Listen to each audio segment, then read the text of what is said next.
As a responsible person with growing concerns for your privacy and personal liberty, you want to know where we're headed and what you can do about it.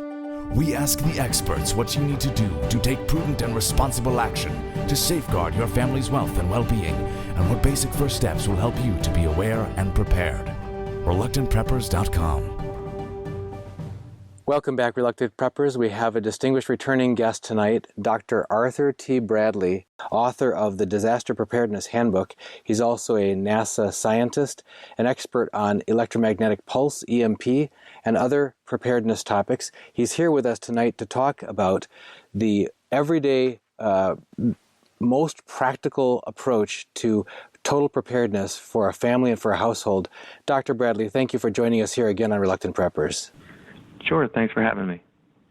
In your search of how to be help people to be more prepared, you've established a website for that.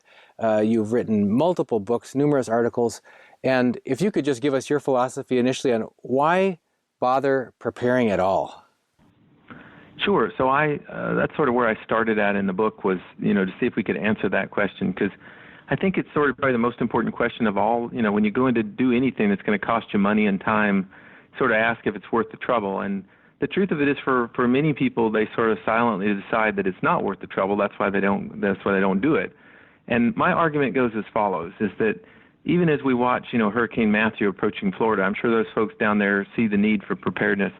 It's sort of a world we live in where, most of the time everything is quiet and safe and fairly stable in our daily lives, at least. And then when it's not, right? And those are the times when people who have sort of prepared ahead of time, you sort of get to reap the benefits of those preparations. So what I always tell people is that, we live in a world where anything can happen. And if you accept that, then you sort of go forward and say, all right, if I accept that anything around me can happen and there are dangers that can kill me, I don't think that's without a doubt, then what is it I can do and what is it I should do as sort of a responsible person on this planet to keep myself safe and keep my family safe? I'll start there and say, all right, it's all about responsibility. It's all about, sort of your own self-survival as well as the love that you have for your family and friends, and sort of taking steps to ensure your safety. So what do you say to help people get over the hump where they're concerned that people's attitude will be tainted if they let them know that they're interested in preparedness, heaven forbid, call themselves a prepper outright? How do they keep people from thinking they're a kook?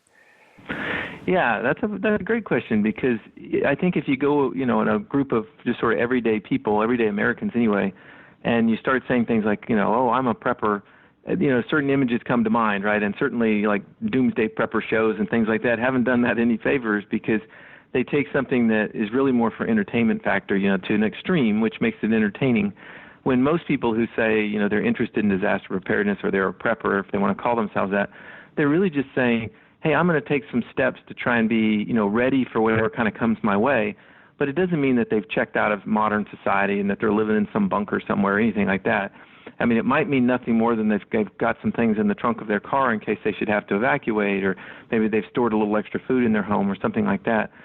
So, what I do, I go and give talks around the nation, and one of the first things I have the audience do is I have them raise their hands up in the air, and everybody sort of holler out together, the sky is falling, the sky is falling. And the reason I do that is to sort of realize just how silly you can get, right? And that's not what we're really about. We're trying to sort of take practical steps that, real world steps that are going to be useful to people and, help to keep them safe. Well, right. So what kind of disasters are we talking about? Yeah, so, there's all kinds of them. I tried to lump them into 5 categories, and I'm sure other people could lump them different ways. But I'll talk through those 5. So the first one are natural disasters, and something like Hurricane Matthew is an example of that.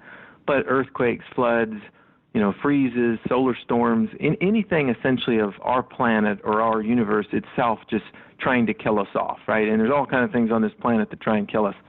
So that's our natural disasters. And in fact, those are the most devastating typically of the disasters that we face. The next one is pandemics, and we hear a lot about that in the last probably 5 to 10 years. This year, of course, it's Zika. The year before it was Ebola.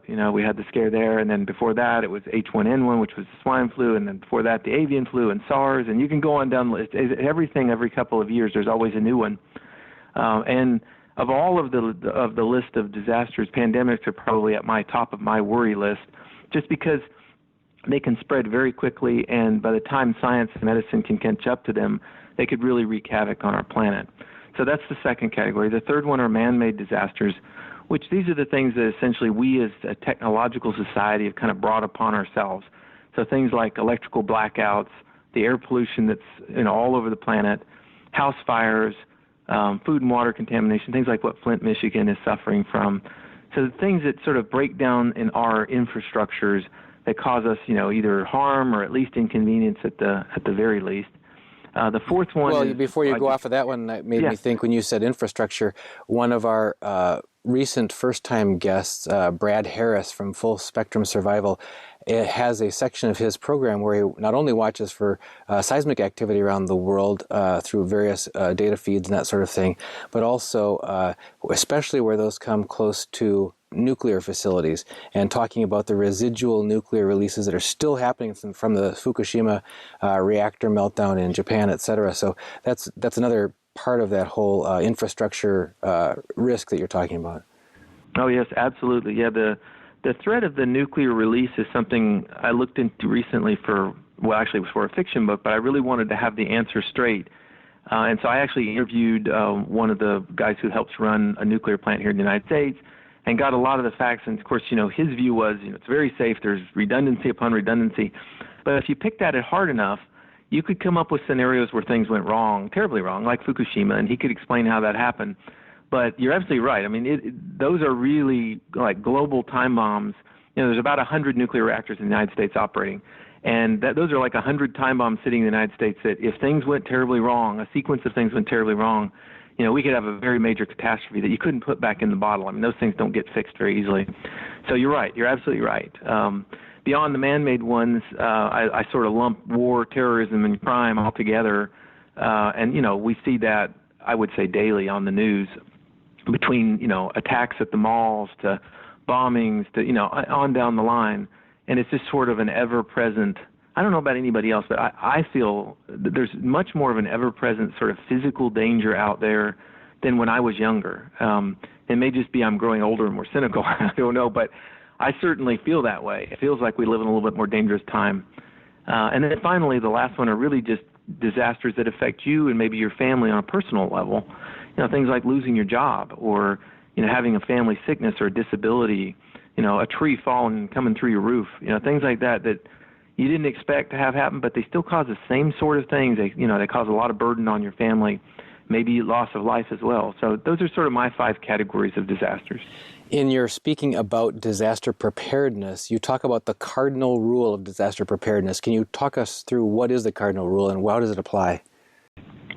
Right. So, we'll spend most of the time talking about how to prepare and some actual steps we can take in that. But I like to remind people, and I do this certainly in the handbook, before you go down the path of getting better prepared, understand the cardinal rule. And the cardinal rule is really simple. It's just that when you can get out of the way of a disaster, do get out of the way of the disaster, right? There's a lot of things people make poor decisions and they put themselves in harm's way when they had an opportunity to escape it, right? And they really have no one to blame but themselves at that point. And so a good example, again, is the hurricane approaching Florida. People have an opportunity to escape that. They know it's coming, there's no doubt, and they've had an opportunity to escape. And some will choose to leave and some will not for various reasons. And I don't fault anybody one way or the other. All I'm saying is if you have opportunities to escape a significant danger, you should take it. Now, that doesn't mean that all disasters can be gotten out of the way of. Certainly they cannot, right? Some things that happen very quickly. Some things are so widespread that you can't escape them anyway. And those are good examples of times when it's really nice to have your preparations in order. It reminds me of a time that I was practicing judo with my daughter, and she's a second-degree black belt in karate, and I was trying to demonstrate a hold on her, and I had her in a pin, and I thought, okay, now, why isn't she struggling to get it? I said, what are you doing? She said, I'm conserving my energy. I'm not in immediate danger. I've assessed the situation. And it's like, dang, I wasn't prepared for that. But sometimes avoiding the conflict is the best way to conserve your energy and to really increase your chances of survival and lower your risk rather than trying to do some heroic confronting it head on. Yeah, that's great. And I will say there's another side to the story. There'll be people who no doubt disagree with me and think I'm saying you should always try and run away from everything that comes. And that's not really what I'm advocating. There are many times that it's safer to stay put, right? And depending on what the threat is to you, People make the opposite mistake, which is, oh, I see something coming, and me and 3 million other people are all going to try and get out of town at the same time, right? Yeah. And what they end up with is on the side of the road, out of gas, with nothing but 3 Snickers bars and a bottle of water in their car, and they're in trouble, right? They're in real trouble. And we saw a lot of that during other hurricanes where people are late to evacuate and things. So there are times, where you're better off. You're in a home where you've got all kind of supplies, all kind of tools, and a shelter that's really sturdy around you. So there's many times when you should not try and get out of Dodge. I'm only pointing the obvious that, if a wildfire is coming your way, it's time to get up and get out of there before it's too late, that kind of thing. So where does an individual family get started? What's the first steps they should take? Yeah, so preparedness is a lot of common sense. And so I'm sure people listening to the show will say, I can find all this on the internet, or this is all just common sense. But what I try and do, at least in the handbook, is I try and organize sort of how do you logically go about creating a disaster preparedness plan, and I saw a lot of things. I read every disaster preparedness book on the market at the time of the writing of this, and what I found was that there was a lot of great advice, but there wasn't really like a logical step-by-step sort of how do you do it, and with some tables and examples of how preparedness looked. So that's what I tried to do, and so I boiled it down to sort of 3 steps, 3 fundamental steps that you get started with. One of them is you sit down and you figure out what it is you're worried about, right? So, for example, I live on the East Coast, and we're worried about hurricanes. We've been hit by 2 since I lived here, but we're not so worried about many other things that people might be, maybe earthquakes or other things. And so you make a list, or you or your family sit down and make a list of the kind of things you're worried about. And those could be anything from, I'm worried about my personal safety when I'm out in public, to I'm worried about electrical blackouts, or and pandemics, on down the list. Whatever really bothers you, whatever keeps you up at night, make a list of it. And that's very different for each individual. It's very different based on, if you have a family, if you live in a city, and, so each situation is different. Once you've made that list, then figure out, well, all right, if this event were to happen, so let's say you're worried about blackout. So, I'm really worried about a long-term blackout, maybe due to a solar storm. You'd say, well, what would be the likely adverse effects of that happening? Well, very likely we would lose electrical power, and then that might lead to maybe the inability to get groceries, and maybe it would lead to the inability to get gasoline for my car. And you could sort of go down the list of what the impacts of that particular threat occurring would be on you and your family. And so you sort of make a list, and there's a little table in the book about sort of how you do that, and you say, all right, these are the impacts that it's going to affect me. And then the 3rd step is just, all very common sense. You just sort of say, okay, now for each of these impacts, I'm not going to be able to get to the grocery store and get food. What can I do to sort of mitigate that impact on me? And, maybe in that case it's, well, I could keep some shelf-stable food on hand that I wouldn't need electricity for, but at least we wouldn't go hungry, right? And so each of those impacts, you just sort of jot down the notes and the actionable steps that you and your family could take to be ready for that, to mitigate those impacts. That's sort of my 3-step process. And in your book, you list a whole structured series of 14 basic needs. You mentioned about Maslow's hierarchy, but you also talk about the most practical needs that people have, so that it helps provide some structure or an outline to that discussion. So it isn't all just brainstorming. It's brainstorming within some guided structure. Right. Yeah, so I break down, basically the book is a few chapters of talking about preparedness and sort of the process of preparedness. And then the rest of the chapters are 1 chapter sort of per need, per each of these 14 needs. And then the last few chapters are sort of some specialized threats that we face, and talking about how to prepare for those. So the 14 needs, just to have them sort of on record here, these are the things that sort of I identified as we need to keep us alive and that we should probably address in a preparedness plan. So I'll run through them. So there's food and water. Everybody thinks of those sort of right off the bat. There's shelter and light, heating and cooling kind of lumped together. Air, that means just means to have clean air to breathe. Sleep, hygiene and sanitation, medicine and first aid, communication, power, financial security, transportation, and protection. So that's sort of the chapters of the book, but it's also sort of the topics that maybe if you were addressing these impacts, you would think about, okay, how's my communication? Am I still going to be able to receive radio broadcasts or television broadcasts to know what's going on? You could sort of address these individually. You introduce a new term in your discussions. One, it's called stockgivalist. What in the world is that? Yeah, that's a term I used to use a lot. I haven't used it in a while, but I do when I go and give talks, because it sort of really shows the idea of what I'm about. And I just took 3 words and stuck them together. And some of your audience I know will know where they come from. Stockgivalist. So the first word is stock, and that comes from the word stockpiler. And, most of the time when people think of disaster preparedness or even, that topic in general, they think of people stockpiling a lot of supplies. And that's certainly a part of being into disaster preparedness is to store extra supplies. So stockpiler is part of it. The second piece is the MacGyver aspect of it. And sure, I think they're redoing that on television now, but it used to be there was a show, of course, on TV called MacGyver, and it was about a guy who could sort of jury rig anything, right? You gave him a gum wrapper and, a toothpick, and he could get out of the room. He always had some way of using what it was at his disposal in a clever way to sort of accomplish the task. And the idea behind that is, many times we're faced with a situation we hadn't planned on, right? And we have a lot of things at our disposal, especially if we're in our home, and we have to figure out how to put that together in some way to solve that problem to keep us safe. And so that aspect of being sort of a MacGyver, thinking like MacGyver, is the second piece of being that stockgivalist. And then the third is just sort of a survivalist, sort of a classic wilderness survivalist type mentality. And I always tell people, that's someone who can sort of find dinner in an old stump, that kind of thing. Somebody who is willing to sort of dig deep, in their sort of discomfort level and do what they have to do in order to survive. And combining those three, the stockpiler, being MacGyver, and the survivalist, it sort of gets you in this certain mindset of what I think about when I think of somebody being really prepared. I think they have a little bit of all of that in them. When you've talked about different types of threats, how would people even start going about preparing for a truly massive, big event like a global pandemic or a meteor strike or an EMP attack? Yeah, so that's usually, as odd as it is, that's where a lot of people try and start. So that maybe they read something, maybe about an EMP attack, for example, and, it's certainly a high-impact event, would have huge consequences on the United States. And so they think, all right, I'm going to start preparing for that. And the reality of it is these high-impact events, an asteroid strike or something like that, these have, global implications, and all of your needs are affected in one way or another, and they require really, really extensive preparations to survive, or certainly to do well through. And so what I like to tell people is that, that's planning for sort of the end of civilization, right? We always hear that term turn around.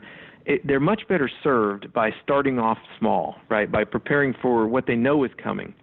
You're going to get some winter storms if you live in, North Dakota. They're going to strand you for a while. And so you start, my advice to people is to start by preparing for what makes sense for sort of the likely things that happen, and get ready for those. And you'll develop some set of preparations. Maybe you'll store some food. Maybe you'll put a container of water in the garage, or whatever these preparations are. Maybe you get a generator and some spare fuel. And then you can expand those preparations for these really high impact events once you get your sea legs under you and you understand what it means to really, tackle practical preparedness. And one reason I tell people that is I have seen people spend thousands and thousands of dollars on preparedness stuff, whether it was food or gear of various sorts, and really have never really thought out a whole plan. They're really, really prepared in one area, but they're not prepared for the other aspects of some kind of threat. And so it tells me that they didn't do their legwork first. They didn't start slow and sort of build it up and learn what they were doing. And so that's why I advocate people start slow, learn what they're doing, and then prepare for more and more as they see fit. Why don't you talk us through, if you would, a few of those basic categories, starting with maybe the most seminal one of food. What can people do in your mind that sets them up well for preparedness to have enough food for their family? Right. So food is, that's the number one thing I think everybody would think of when you think disaster preparedness.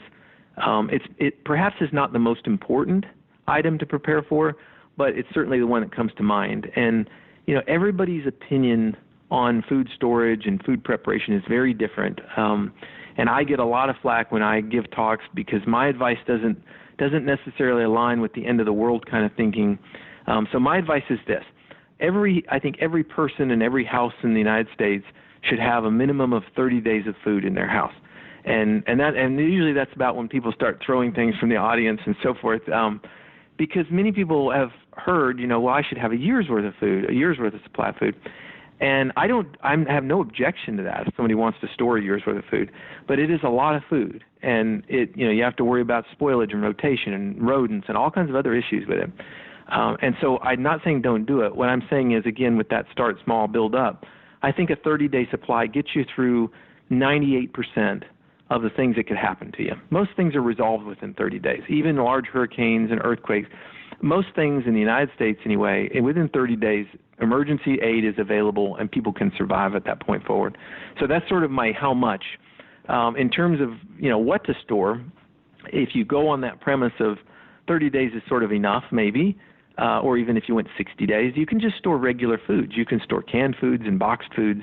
You don't want to do too heavy on refrigerated or frozen foods because you could easily lose power depending on the threat. But so, you can store normal things. I always tell people, store what you eat what you store, right? It's not that difficult to maintain a pantry of 30 days of food. I will say, though, most people only have about 5 to 7 days of food in their house. They don't have a lot of food. So it is a lot more than what people are used to, but it's not, huge volumes of food. There is a sort of a separate category of food storage altogether, which is if you wanted to store long-term food storage. This is food that you maybe don't eat regularly, but you want to have for a really big emergency, and there's many options for that, but that's typically where people buy, freeze-dried foods or dehydrated foods. Some people even buy MREs, for example, and these are foods that typically go into like maybe a church pantry or a neighborhood pantry where you might not touch them for 10 years, right? They're just going to sit there as sort of an emergency stockpile. I don't advocate that's where people start at again, because those foods typically don't get eaten, and so people don't even know, what they taste like. A lot of times they haven't even tasted their foods, and they're maybe not as well. It's not as well thought out in terms of a food plan as maybe they should have. But that's sort of my feeling on food in general. One of the things we did in the book, just if people read in there, they'll see we did a lot of taste tests of various freeze-dried and dehydrated foods and emergency survival bars, like we bought those, the bars that you buy for if you're at sea and you get, you've got some little block of food that you can eat, and tried to sort of decipher, well, what would we really want to live on if we had to do this for a year or 6 months or sometime, and sort of tried to, I got my kids involved. Everybody sort of tried to weigh in on what was really okay and what wasn't. And, it's as you'd expect, the things that are more like regular food are what people enjoy eating, and, blocks of lemon-flavored hard cake, are not things people want to eat very often. So, but anyway, that's sort of my take on food. And in the following the rule of threes, where you can go like 3 weeks without food, but only 3 days without water, can you talk to us about options for survival water storage? Right. So water is the one, I think, critical need that people really neglect. And I mean, even people who are into preparedness, right? I've talked to lots of folks who have, closets and closets full of food. But if you ask them, well, what's your water plan? They have a basic plan, but they don't really have a backup to it. And I don't think they really appreciate how critically important having a clean water supply is for all kinds of reasons. So I'll talk about it a little bit. The first thing you have to start with is to decide, do you want to keep water on site, right? Or do you want to have some water source external that you can go out and retrieve it and maybe purify it to use?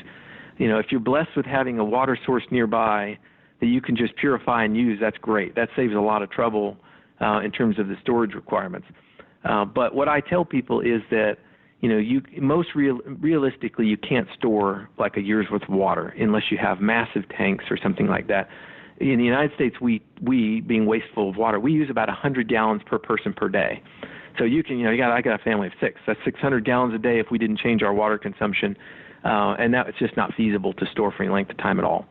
So what I tell people is you have to get used to, if you're going to store water, you have to think totally different than what you do in daily life. You have to think about, rinsing off with cups, poured over your head, and you have to think about, just sort of the critical needs of water, which is staying clean, hydrating your food, and keeping yourself hydrated in general with some potable water. And most of the time I say that's about 2 gallons per day per person at a minimum. And I think FEMA recommends 1 gallon a day, but realistically it ends up being more than that by the time you try and keep, the important is you don't get sick when you're in a disaster. And so keeping yourself clean and your dishes clean and other things that you're using is very important. So I say 2 gallons per day, and I recommend that people, if they're going to store water, store a minimum of 14 days. And so you can figure that's about 28 gallons a person. For a family of 5, that's about 140 gallons of water. It's a reasonable amount to stockpile in your garage. You can buy tanks, polyethylene tanks that aren't that obtrusive. You can put in your garage, and they'll store a few hundred gallons without any trouble. So in terms of potable water, that's sort of my entry point into it. Now, the other, of course, need for water that people often forget about is for sanitation, right? Everybody's got to go to the bathroom, and you got to figure out how you're going to handle that. And if you have no water, if you've ever been in a situation where toilets aren't running any longer, that gets to you quickly, right? You realize just how dire that is. When we had a hurricane hit here, Hurricane Isabel hit, we went and stayed with my brother, and to get out of the way. And unfortunately, he was on well water, and they lost power, and he couldn't run his well. He didn't have a backup system. So we were out hunting water, not to drink. We had bottled water, but to refill the commodes by which we could keep the sanitation and keep the toilets flushing. So that's another thing, is that people need to think about, is there, like our neighbor has a swimming pool. We're going to use his swimming pool. If we need to keep our toilets running, we'll go get water out of the swimming pool. But identifying a source, each flush might take 3 gallons of water. So you have to identify a source of using numerous gallons, maybe 30, 40, 50 gallons in a day, just kind of keeping toilets, if you're going to use toilets.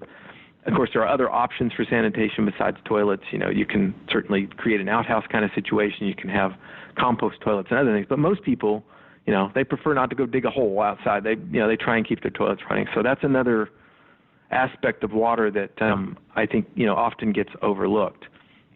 And so if we talk about water, one thing that always comes up is, well, if I store water, how long is it going to last, right? I mean, the answer is it depends.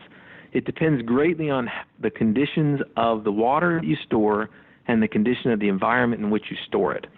So ideally, I always tell people, if you store tanks of water, you should change it at least once a year. I always change mine every 6 months, just because I worry about bacteria getting in the water. Yeah, that would be the horrible situation if you counted on it. You've got a store of water, but then you find that it's tainted by the time you need to use it. Right. Yeah, absolutely. And then everybody's getting sick with dysentery and other things, and then you're in really bad shape because you're losing water that much faster, right? So I tell everybody 6 months to a year, you change out your water. You can treat water. There's some water treatment you can buy. You can put extra bleach in the water. But realistically, you don't need to do that. Most all municipal water is already treated. What you really need to do is just cycle it. You occasionally cycle it because external contaminants can get in the water. So that's the answer to that. Now, in terms of bottled water, interestingly enough, there is no real expiration date on bottled water. The way that it's sealed is very pure. The conditions are very pure. So you can keep bottled water essentially indefinitely, certainly for many years, and it still be safe to drink. There's a lot of misinformation about, it only lasts a year or something like that, and that's not true at all. So that's the good news about bottled water. That is the freshness dating they've got. I've paid a lot of attention to this over the last few years. It's usually a year and a half or 2 years from the date of bottling to where it says it's fresh through. But you're saying that's just a convention they're following. Yeah, the freshness, is much like it's sort of like a taste freshness, right? Water will start to taste sort of flat if it sits too long, and so what the water bottlers are doing is saying, hey, you want to get our best product. It's freshest when you drink it by these following dates, but I'm only talking in terms of safety. And so in terms of safety, and you can look this up through the FDA and so forth, there is essentially no expiration on bottled water. And I don't know when the realistic end date is. Again, it probably depends on how you stored it, under what temperature and all those conditions. What I will say is it's many years, and so nobody should be throwing out unopened bottled water just because it's past the freshness date or something like that. Are you informed of or aware of any of the concerns that people have about storing in plastic containers, specifically about BPAs and what they would consider estrogenic compounds that can leach out of plastic into the water, especially if there's thermal cycling or over periods of time? Yeah, so I certainly have seen the news on that as well, and I know a lot of the new plastic containers, are supposed to be free of that. And I don't, I'm not somebody who studies water in that sense. I don't know how real that threat was to people. I know for years and years we used plastic bottles that, were not safe in that regard, and, the danger seemed pretty minimal. But I don't want to discount it, because the person who does come down with cancer or some other illness from that would say, hey, clearly, he's not giving me justice here. All I will say is I think in the bigger scheme of threats facing you, that's probably on the lower part of the list. Even if you had older plastic containers, it just wouldn't be something that I was worrying about when I was really thirsty. With that said, if I were going to buy new storage tanks and so forth, I would do my homework and make sure that they were BPA free and make sure that, it was as safe as I possibly could have for just those reasons. What about variety of storage containers? You've mentioned large tanks. You've also mentioned bottles. Is there a virtue in having a variety or diversity of sizes of storage containers? Yeah, I think it's very important. In fact, I have for example, we have a tank in the garage that we keep sort of our regular water storage in, but we also have 6 of the, I guess they're about 6-gallon jerry cans, plastic jerry cans, which, we just got at Home Depot. They're meant for water storage. And the reason I did that is exactly what you're saying, is that, there's some disasters we talked about earlier. You need to get out of its way. You got to get out of there. And so you certainly can't take your tank with you. And so what I can do is fill up those jerry cans, throw a handful of those in the back of the van, and be on our way, and at least have, some potable water that I know is safe to drink as I go. So I do think it's important that you have portable containers for that reason, as well as if you have to go retrieve water from somewhere, you have to have some containers by which you can retrieve it in. So I do think various sizes are important, yeah. And if you do retrieve water that you need to purify, what are the variety of options that you talk about in your book for how people can purify the water? Yes, I got really into water purification for a while, and anybody who reads the book will see that. So I got every kind of water purifier known to man, just about, and every technique of purifying water. And I was trying to figure out through research and through my own sort of investigations, what was sort of the optimal way. I wanted the one best way. And what I discovered is all of them have trades. They're good and bads. And I have a table in the book that sort of, shows those. But the normal methods, the sort of commonplace ways of purifying water, are either boiling it, right? And boiling is great. If you have the heat source, you can kill all pathogens by boiling the water, right? So all the parasites that you're worried about, bacteria and viruses, all of them you can kill with boiling if you boil it. So that's great. Now, it doesn't, unfortunately, take out chemicals. It doesn't remove, residue and debris from water. If you pulled it from a river or something, it's not going to make it taste any better, really. So it has its limitations. And of course, and in 2014, in the Northwest Ohio and southeastern Michigan area, where the Maumee River and Port Clinton River were emptying into Lake Erie, there was these algal blooms that created these mycotoxins in the water.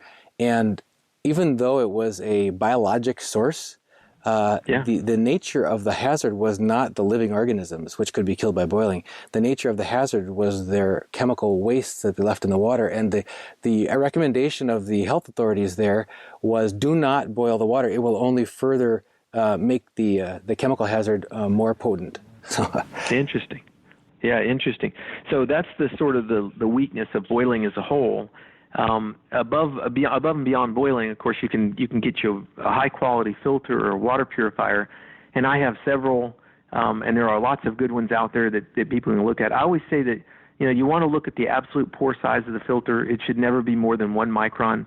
And nowadays they have lots of submicron water filters and purifiers, and the reason is, of course, you want the membrane to be as fine as possible, so that these particulates and these bacteria and so forth will be blocked by the membrane. And so the smaller and the finer it is, the better. And you want to look at the absolute pore size, not like an average or nominal pore size, because you don't want any holes in the membrane that would allow it through either.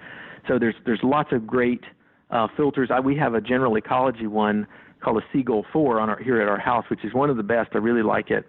A really good purifier, and it will prevent bacteria, it will prevent parasites, and it will even prevent some viruses.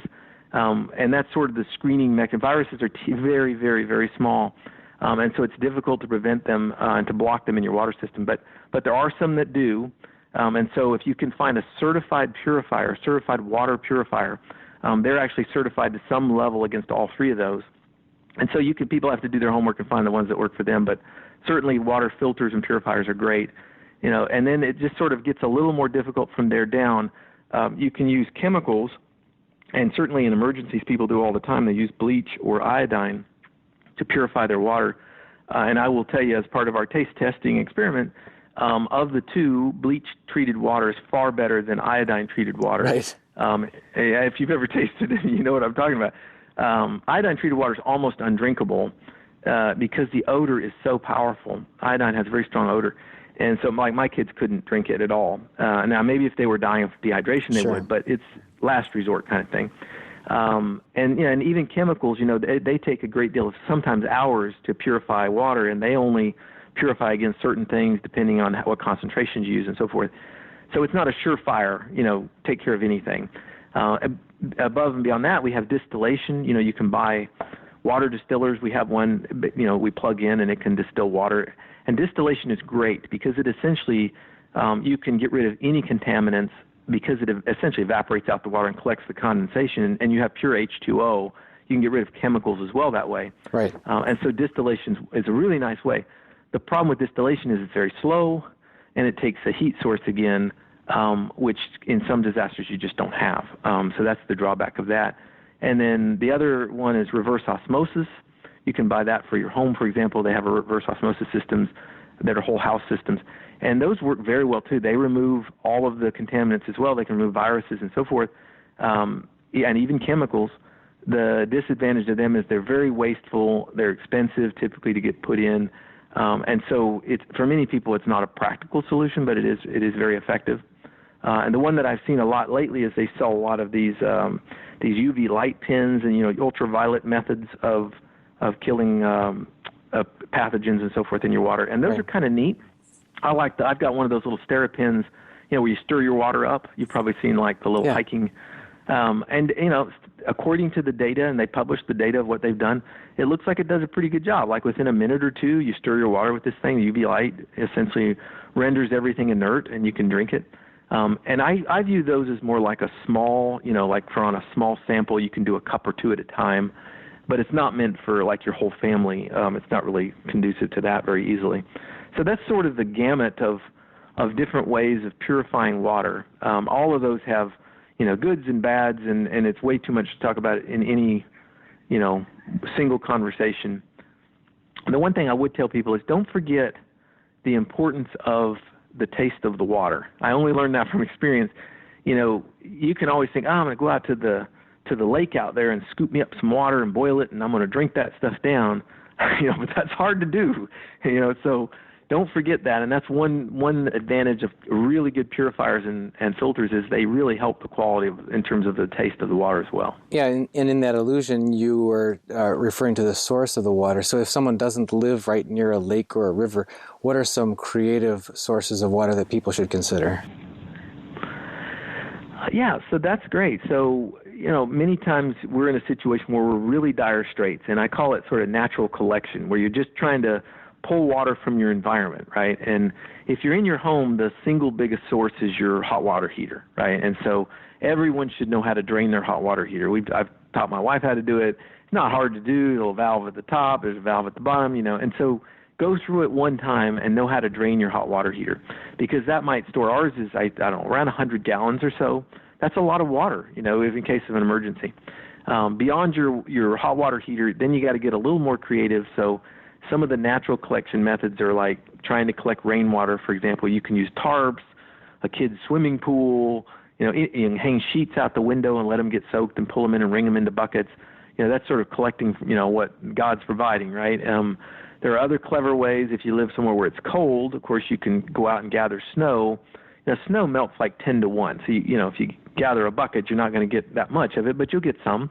And then what I like to tell people is one way to do it is to maybe scoop up a pillowcase full, bring it in and just hang it over a bucket and let the air warm it, and it'll drip through the end of the pillowcase into the bucket. Kind of gives it a little filtration as well. There's dew collection. That's actually one of my very favorites. And the idea of this is to get up early when there's still dew on the plants, and this, of course, works well if you have a lot of foliage, and then just take a rag and a bucket and wipe off the plants and wring it out into the bucket and keep doing that. And it's amazing. Within an hour, you could, with a bit of hard work, a couple people can fill a 5-gallon bucket. You might not believe this, but I actually see dew collection happening every morning because we take our Rottweiler mix out for a walk, and he was an unclaimed stray when we got him. And we were convinced, and our obedience trainer is convinced this is how he survived in the wild, because he'll go along like a hound dog with his nose to the ground, but his tongue's hanging out, and he's dragging that tongue across that wet grass and just slopping it up. But we tell him not to, because some of the neighbors spray with chemicals, and we don't want him getting that. But it's definitely there. The worry, right? Yeah, you're right. The dew collection, the worry is you don't know what you're putting in, right?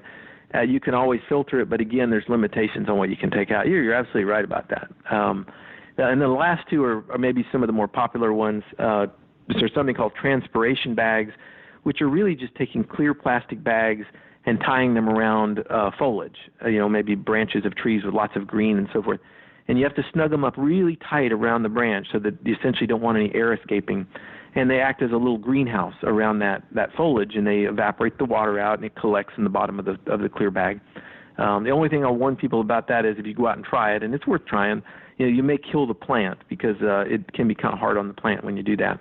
But it's easy to do. You tie up 10 of them on different plants, and you come back 12 hours later and see what you got. And then the last one are solar stills, which probably is the most famous of all in terms of natural collection, and that's where people dig a hole, maybe 3 feet across, maybe a couple of feet deep. You put a collection cup in the bottom, and you put a clear plastic cover over the top, and seal it up with dirt or rocks around the outside, and put a little rock in the center to give it like a funnel shape. And again, it acts as a greenhouse. People can put plants in there. You can even have urine in there. Whatever it is, it evaporates out that water and drips it into the cup. And I've tried those. I've built solar stills before with mixed luck. What I will say is that do not think that it is a trivial job that, if I need one, I'll just go out and build one. If you've never done it before, you probably will not have success with it. So if you're going to rely on it, you should have tried it a couple of times and understand, the difficulties of getting it to work and the tricks and so forth to make it give you the optimal amount of water. Well, Dr. Bradley, we'd like to also proceed on to the topic of electricity, because a lot of the ideas that you mentioned are more easy to do if you have electric power, and so many other aspects of our lives and the things you mentioned in your list, like heat, light, communication, can be assisted by electric power. But we're out of time for this interview. We'd love to have you back again, though, so we could continue on and talk to us about the different options, sources, and trade-offs for how you can maintain electric power in the case of a disaster. Yeah, that sounds great. Maybe the next time we can talk about a handful of some of the other particular preparations that people can make. That'd be great, and thank you very much for joining us here again on Reluctant Preppers. Is there any last thought that you would like to leave with our audience on the topics that we already covered? Well, the only thing I'll say is that everybody should remember that we're all in this together, right? And so it's real easy to turn our attention inward when we're thinking about disaster preparedness, when we're thinking about our family safety. But also think about your neighbors and think about your friends and family and how you might be able to work together as part of a network. I find that we're much stronger if we're able to work as part of a group. How true. And if people want to find more of your writings and more of your work online, where can they find you? Yeah, they can go to my website. It's disasterpreparer.com. They can also just search Arthur Bradley on the web, and they'll find me. Excellent. Dr. Arthur T. Bradley, author of the Disaster Preparedness Handbook and many other writings as well, speaker on preparedness. Thank you for joining us on Reluctant Preppers. Thank you very much.